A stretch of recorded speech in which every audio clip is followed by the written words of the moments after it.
오늘은 기독교인의 삶이라는 제목으로 말씀의 은혜를 나누겠습니다. 사도 요한은 가룟의 이야기를 듣고는 그 마음이 심히 기뻤습니다.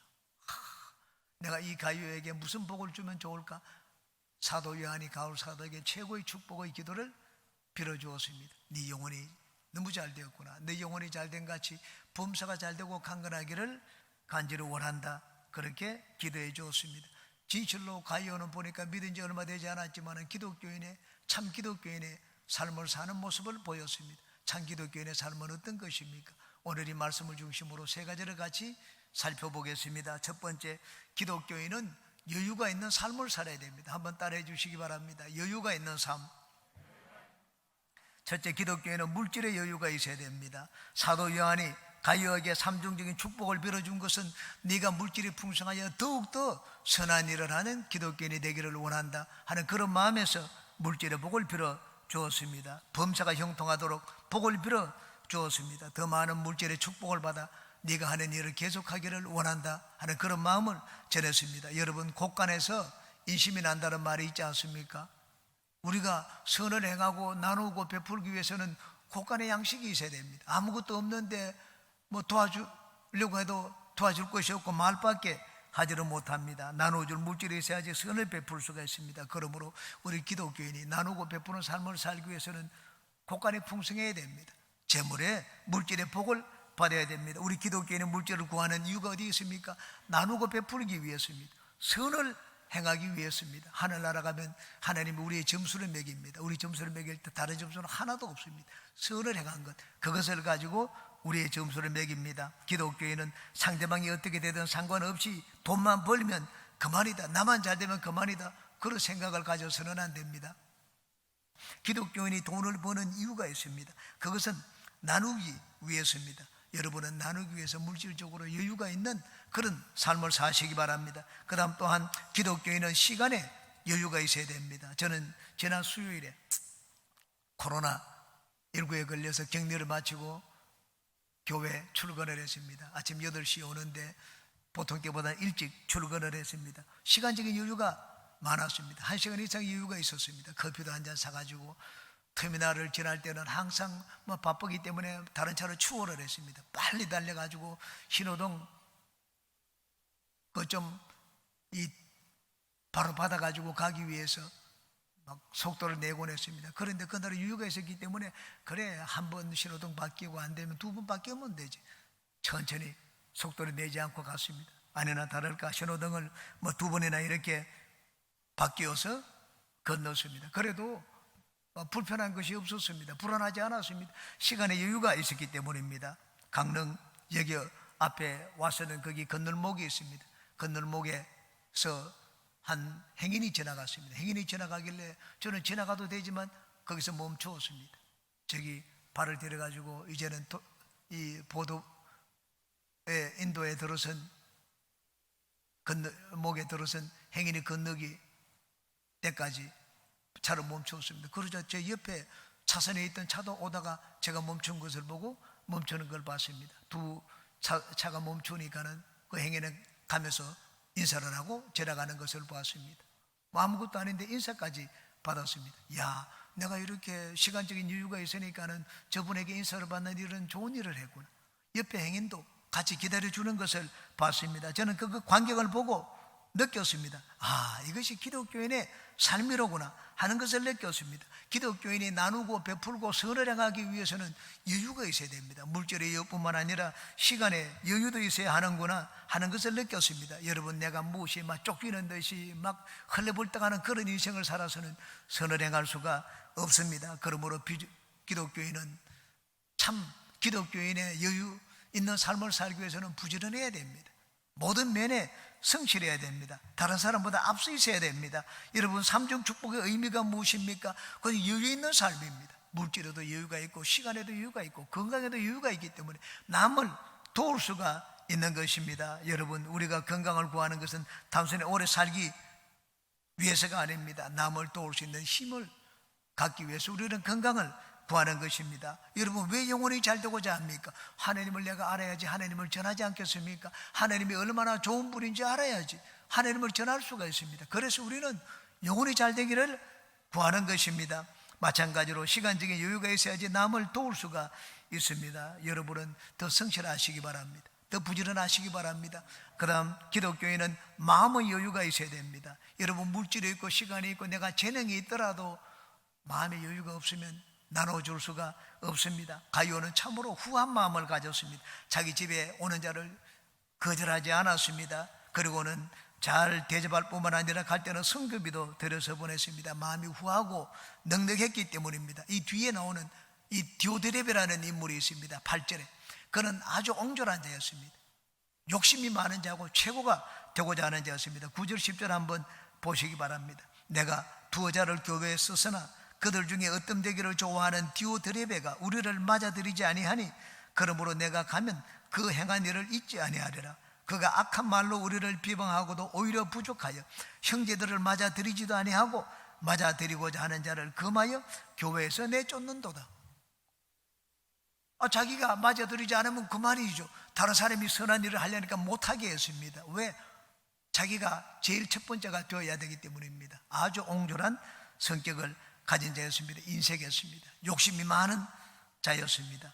선한 일을 행하는 자를 도우는 것이 아니라 오히려 같이 하지 말자, 그렇게 못하도록 만드는 자였습니다. 우리가 하나님께 삼중 축복의 복을 받는 기독교인이 되기 위해서는 적더라도 내가 부족하더라도 그것을 나누고자 하는 마음의 여유가 있어야 됩니다. 넉넉한 마음을 가지고 후하게 대접하는 성품을 가지면 누구든지 다 좋아합니다. 여러분 물질을 나누고 베푸는데 싫어할 사람이 어디 있겠습니까? 기독교인은 그러므로 째짜면 안 됩니다. 인색하면 안 됩니다. 기독교인은 선을 하는 데 앞장서야 됩니다. 그러기 위해서는 마음이 넉넉하고 후회해야 됩니다. 우리 기독교회도 마찬가지입니다. 우리 교회도 후회해야 됩니다. 우리 교회는 우리 이 장로님들이 모든 것을 결정할 때 아주 후하게 결정을 합니다. 여러분 개인도 마찬가지고 교회도 마찬가지고 후한 성품은 아주 좋은 것입니다. 바로 그것이 기독교인의 모습입니다. 여러분들은 넉넉한 마음을 가져서 작지만 여러분의 것을 나누어서 하나님이 주시는 삼중 축복을 상가운데 풍성히 받아 누리시기를 주님의 이름으로 축원합니다. 두 번째, 기독교인은 진리의 말씀 안에서 살아야 됩니다. 한번 따라해 주시기 바랍니다. 진리의 말씀 안에서 살자. 가룟은 진리의 말씀 안에서 행했습니다. 가룟가 한 행동을 전해도 그는 사도 요한은 너무나 기뻐했습니다. 그래 이렇게 외쳤습니다. 3절 4절 보시기 바랍니다. 형제들이 와서 네게 있는 진리를 정언하되 네가 진리 안에서 행한다 하니 내가 심히 기뻐하노라. 내가 내 자녀들이 진리 안에서 행한다 함을 듣는 것보다 더 기쁜 일이 없도다. 가룟은 믿은 지 얼마 되지 않았습니다. 그런데 가룟가 사도들에게 가르침을 받은 것을 진짜 제대로 실천하는 것을 보았습니다. 너무 사도 요한이 그 말을 듣고는 기뻐했습니다. 여러분 주님이 가르쳐준 말씀이 진리입니다. 진리를 여러분 알고자 하는데 진리가 어디 있습니까? 산에서 돌을 닦는다고 진리를 깨닫는 것이 아닙니다. 진리는 성경 말씀입니다. 성경 말씀을 안다고 해서 내가 진리를 깨친 것이 아닙니다. 진리는 성경 말씀을 실천해야지 내가 진리를 깨친 것입니다. 여기 중요한 단어, 이 사도 요한이 3번이나 중요한 단어를 사용을 했습니다. 그건 행한다는 말입니다. 2절에도 진리 안에서 행한다, 3절에도 진리 안에서 행한다, 4절에도 또 진리 안에서 행한다는 말을 했습니다. 여러분 하나님 말씀을 실천하는 자가 참 기독교인입니다. 구약의 이스라엘 백성, 하나님의 백성들이 선지자들에게 많이 책망을 받았습니다. 왜 책망을 받았습니까? 아는 것은 부족함이 없었습니다. 예배도 잘 드렸습니다. 제물도 잘 드렸습니다. 기도도 많이 했습니다. 찬양도 했습니다. 그렇지만 무서운 책망을 받았습니다. 그 책망받은 이유가 무엇이었습니까? 하나님 말씀을 듣고는 바깥에서 행하지 않는 때문이었습니다. 이사야 선지자는 백성들을 이렇게 꾸짖었습니다. 이사야 1장입니다. 야훼께서 길지만 제가 읽어드리겠습니다. 야훼께서 말씀하시되 너희의 무수한 재물이 내게 무엇이 유익하뇨? 나는 수장의 번제와 살찐 짐승의 기름에 배불렀고 나는 수송아지나 어린 양이나 수염새의 피를 기뻐하지 아니하노라. 너희가 내 앞에 보이러 오니 이것을 누가 너에게 요구하였느냐? 내 마당만 밟을 뿐이니라. 헛된 재물을 다시 가져오지 말라. 분향은 내가 가정히 여기는 바요. 월삭과 안식일과 대회로 모이는 것도 그러하니 성회와 아울러 악을 행하는 것을 내가 견디지 못하겠노라. 예배가 전부가 아니라는 말입니다. 내 마음이 너희의 월삭과 정한 절기를 싫어하나니 그것이 내게 무거운 짐이라 내가 지기에 곤비하였느니라. 너희가 손을 펼 때 내가 내 눈을 너희에게서 가리고 너희가 많이 기도할지라도 내가 듣지 아니하리니 이는 너희의 손에 피가 가득함이라. 기도가 전부가 아니라는 말입니다. 너희는 스스로 씻으며 스스로 깨끗하게 하여 내 목전에서 너희 악한 행실을 버리며 행악을 거치고 선행을 배우며 정의를 구하며 학대받는 자를 도와주고 과를 위하여 신원하며 과부를 위하여 변호하라 하셨느니라. 선을 행하고 베풀라고 했습니다. 야훼께서 말씀하시되 오라 우리가 서로 변론하자. 너희의 죄가 주홍 같을지라도 눈과 같이 희어질 것이요 지렁같이 붉을지라도 양털같이 희게 되리라. 너희가 즐겨 순종하면 땅의 아름다운 소산을 먹을 것이요 너희가 거절하여 배반하면 칼에 삼켜지리라. 야훼 입의 말씀이니라. 모든 것이 이들에게는 예배 하나님께 나와서 예배 드리는 데는 합격 점수를 얻었습니다. 그런데 세상에 나가는 삶은 그렇지 않았습니다. 삶에서 합격 점수를 받지를 못했습니다. 내 말씀을 내가 너희들에게 주었으니 너희들은 나가서 세상에서 하나님 말씀대로 살라고 했습니다. 하나님 말씀이 무엇입니까? 선을 베풀라는 것입니다. 정의를 실천하라는 말씀이었습니다. 약자를 돌보라, 어려운 사람들을 도와주라는 말씀이었습니다. 가이오는 사도 요한에게 큰 축복의 말씀을 들었습니다. 살아가는 자여. 여기 짧은 구절에 3번이나 살아가는 가이오, 살아가는 자여, 내 영혼이 잘된 같이 3번이나 살아가는 자여 라는 말을 사용을 했습니다. 주님과 복음을 살아가면 결단코 그 상급을 잃지 않습니다. 가이오는 하나님 말씀을 들었습니다. 작은 어린아이, 소자, 이름 없는 자에게 냉수 한 잔 주더라도 결단코 그를 보낸 자의 상급을 잃지 않으리라는 말씀을 믿었습니다. 그래, 이분들은 주의 이름으로 온 자이기 때문에 이들을 대접하면 내가 주님의 상급을 받는구나.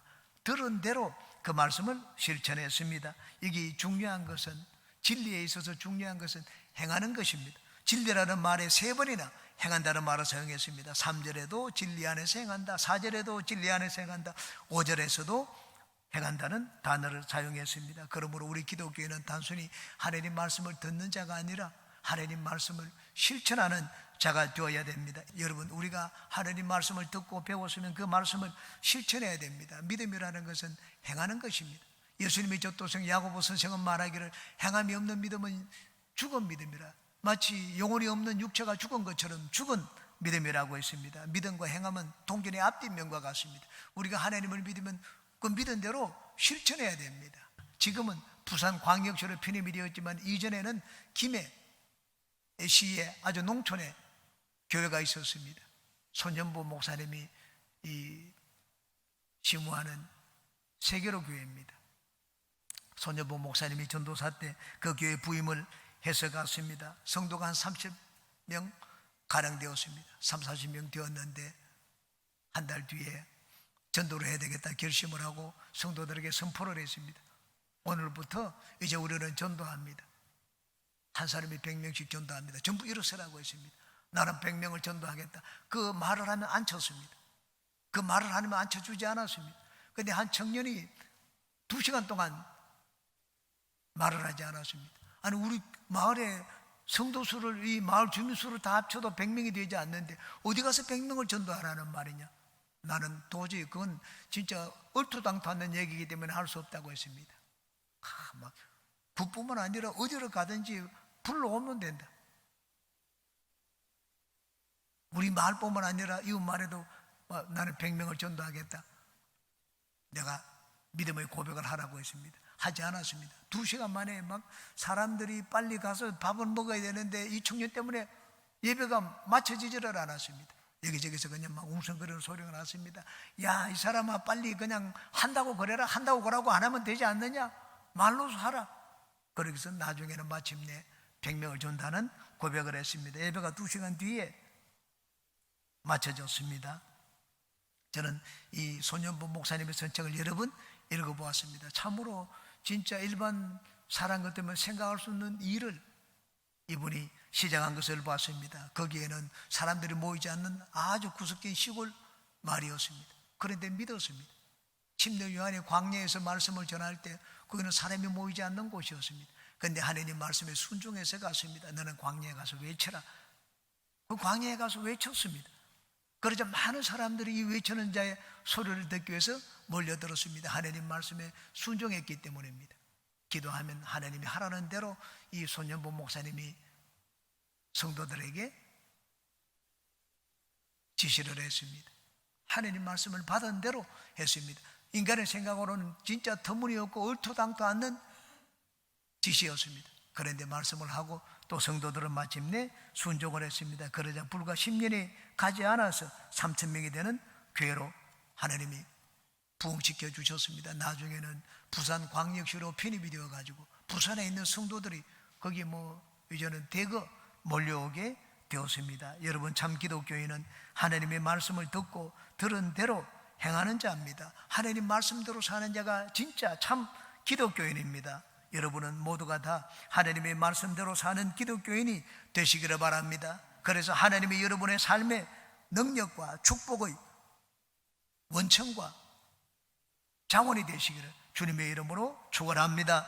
세 번째입니다. 기독교인은 영혼이 잘 되는 삶을 살아야 됩니다. 한번 따라해 주시기 바랍니다. 영혼이 잘 되는 삶을 살자. 가이오가 진리 안에서 사는 것을 보고 사도 요한이 삼중 축복의 기도를 해 주었습니다. 삼중 축복은 진실한 기독교인의 삶을 개척할 수 있는 비결입니다. 그 비결이 제일 앞에 있는 것이 영혼이 잘 된 가치입니다. 영혼이 잘 되어야 됩니다. 영혼이 잘 되지 않고 재물의 복을 받으면 그건 다른 사람에게 더 피해를 주게 됩니다. 우리가 세상을 변화시키고 하나님께 복을 받는 기독교인이 되기 위해서는 무엇보다 영혼이 잘 되어야 됩니다. 영혼이 잘 되는 길은 어떤 길입니까?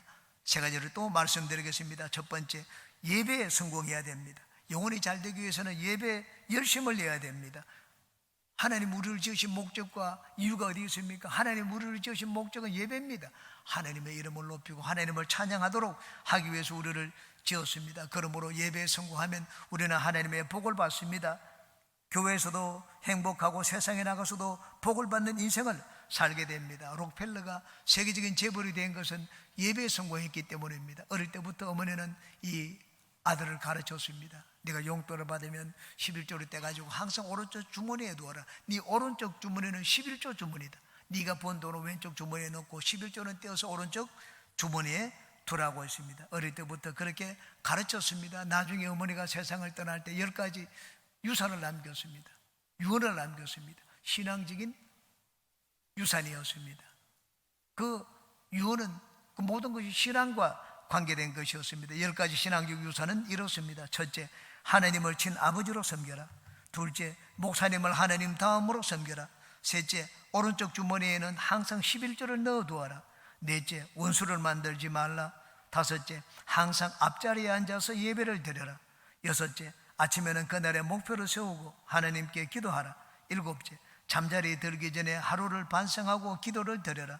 여덟째, 남을 도울 수 있으면 힘껏 도와라. 아홉째, 주일 예배는 꼭 자기 교회에서 드려라. 10번째, 아침에는 먼저 말씀을 읽어라. 남을 도우고 원수를 만들지 말라는 이 두 가지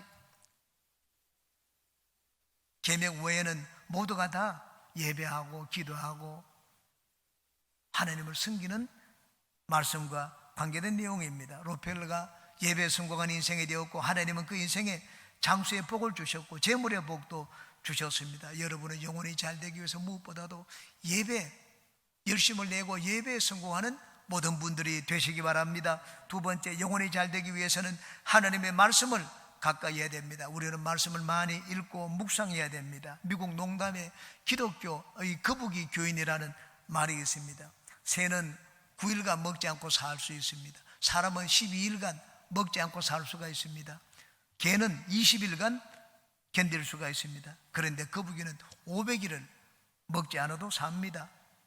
참다운 양식인 하나님의 말씀을 500일 동안 먹지 않고도 사는 기독교인을 거북이 기독교인이라고 합니다. 1년에 한 번, 2년에 한 번 나오는 기독교인을 말합니다. 우리는 거북이 기독교인이 되어서는 안 됩니다. 늘 말씀을 가까이 하고 하루도 말씀 없이는 살 수 없는 그런 기독교인이 되어야 될 것입니다. 말씀을 읽고 들을 뿐만 아니라 말씀을 실천해야 됩니다.